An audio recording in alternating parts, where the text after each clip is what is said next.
दोस्तों अभी हाल ही में एप्पल ने अपने एयरपॉड मैक्स को लॉन्च किया, जो कि हेडफोन है कुछ इस तरीके का दिखने वाला, जो कि इतना ज्यादा महंगा है कि आप सोच भी नहीं सकते। कितना होगा? 10,000 का होगा, 20,000 नहीं, 60,000 रुपए का। इतना ज्यादा महंगा है कि गरीबों को इसकी आवाज आती नहीं है तो लेने का कुछ फायदा नहीं है। मतलब इसको खरीद भी लिया ना किसी तरीके से, बस एक आवाज आएगी, टी, और एक सीटी सी आवाज आती है ना, जैसे सुन्न हो जाता है सब कुछ, बस वही आएगा। दोस्तों एलोन मस्क की कंपनी स्पेस एक्स अपने SN8 स्टारशिप प्रोटोटाइप को काफी वक्त से कहे जा रही थी कि इसका हाई एल्टीट्यूड टेस्ट हम इस हफ्ते में करेंगे, उस हफ्ते में करेंगे। हालांकि मैंने आपको बताया नहीं था, मैंने कहा एक बार टेस्ट कर ही ले तभी बता देते हैं। तो आज इसका टेस्ट हुआ यूएस के अंदर, जहां पर ये मार्स और मून मिशन के लिए यूज किया जाएगा आने वाले वक्त में। हालांकि ये सिर्फ एक प्रोटोटाइप ही था जो कि 41,000 फीट की ऊंचाई पर गया था और यहाँ पर सब कुछ सही हुआ। इसका लैंडिंग फ्लिप मैन्यूवर भी बिल्कुल सही गया था, लेकिन ये ठीक तरीके से स्लो डाउन नहीं हो पाया, जिसकी वजह से अपने ये लैंडिंग बेस के ऊपर ही एक्सप्लोड हो गया था। हालांकि कई सारे लोगों ने इसका मजाक उड़ाया, लेकिन इसका मजाक नहीं उड़ाया जा सकता क्योंकि ये टेस्ट सक्सेसफुल रहा है। जो इनको करना था वो इन्होंने किया। हाँ, लैंडिंग सही नहीं हो पाई क्योंकि वो रॉकेट स्लो डाउन नहीं हो पाया। लेकिन अगर यहाँ पर इनकी हिस्ट्री देखी जाए तो फैल्कॉन 9 ने भी कई बार फेल दिखाए हैं इसी तरीके के, लेकिन आज इनका ये फैल्कॉन 9 ऐसे जाता है स्पेस में जैसे कि बच्चे दिवाली पर रॉकेट छोड़ते हैं, 10 के 10 लाइन से लगाए और सुर्री में आग लगा के भाग गए, 10 के 10 सीधा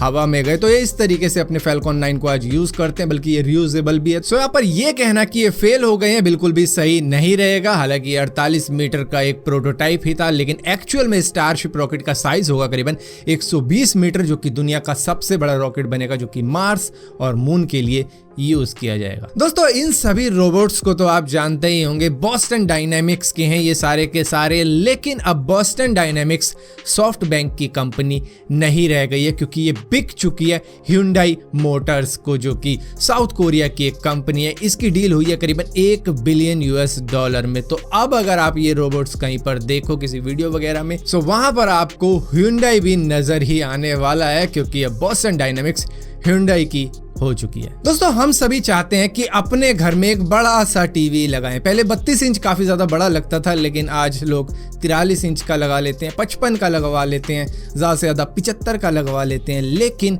सैमसंग ने अनवील किया है 110 इंच का माइक्रो OLED वॉल टीवी, जो कि काफी ज्यादा बड़ा होगा। लेकिन आप एक बात भूल रहे हो कि CES 2018 के अंदर इन्होंने अपना 219 इंच के डिस्प्ले वाला टीवी भी दिखाया था, जिसके सामने 110 बच्चा ही लगेगा। और उसी इवेंट के अंदर इन्होंने 146 इंच का भी माइक्रो OLED टीवी दिखाया था, जो कि वॉल टीवी ही है एक्चुअली में। और ये सभी मॉडल शायद आपको आने वाले साल 2021 में देखने को मिलेंगे। हालांकि ये सैमसंग की तरफ से होंगे तो चीप तो बिल्कुल भी नहीं होंगे, ये एक्सपेंसिव ही होंगे। लेकिन ठीक है, जो अफोर्ड कर सकते हैं उनके तो मजे हैं, लेकिन बजट वालों के भी मजे आ ही जाएंगे जब एक बार एक बेंचमार्क सेट हो जाता है कि भैया इतने बड़े टीवी भी होते हैं, तो मार्केट में बजट सेगमेंट वाले भी आएंगे। मतलब जो 3 लाख का है वो 1 लाख में भी मिलेगा छोटी कंपनियों द्वारा। दोस्तों नेविक के बारे में तो आप सभी को मालूम होगा, जो कि हमारा इंडिया का खुद का नेविगेशन सिस्टम है, हमारा खुद का देसी GPS है और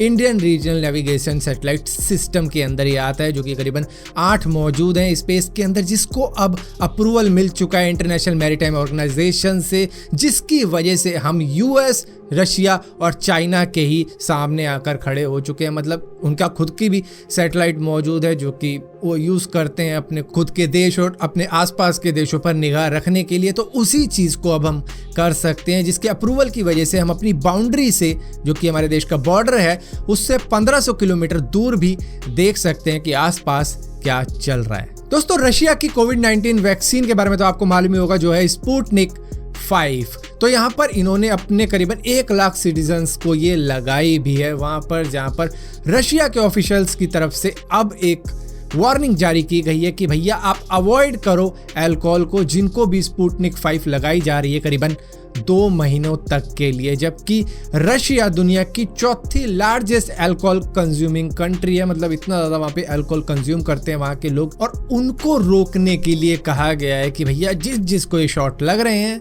वो 2 महीने के लिए एकदम संत आदमी बन जाओ। और यहाँ पर दोस्तों साउथ कोरिया के सियोल के अंदर centre for molecular spectroscopy and dynamics के प्रोफेसर ने एक ऐसा माइक्रोस्कोप इन्वेंट कर दिया है जो कि इंसान के स्कल के अंदर भी देख सकता है। मतलब माइक्रोस्कोप से सीधा उसके सर को देखेंगे और सर से सीधा पार हो जाएंगे उसके दिमाग में। तो इस तरीके का ये माइक्रोस्कोप है। और सिंपल शब्दों में समझाना चाहूँ तो ये एक तरीके का लेज़र स्कैन होगा जो कि वो लाइव देख सकेंगे अपनी आंखों से, और उसके लिए उनको किसी मतलब बड़ी डिस्प्ले की भी ज़रूरत नहीं पड़ेगी। सीधा माइक्रोस्कोप में आंखें लगाई और स्कैन कर लिया बंदे के दिमाग को कि क्या गड़बड़ है, अगर कोई पेशेंट है या फिर कोई सही है तो क्यों अच्छा चल रहा है। दोस्तों जब से कोविड-19 की वैक्सीन पे रिसर्च चल रही थी, यहाँ पर साइबर अटैक हो रहे थे ताकि आराम से बिना किसी रिसर्च के उनको वो डॉक्यूमेंट्स मिल जाए जिससे कि वो दूसरी कंपनियों का फायदा करवा सके। तो अब फाइनली साइबर अटैक एक सक्सेसफुल रहा है जो कि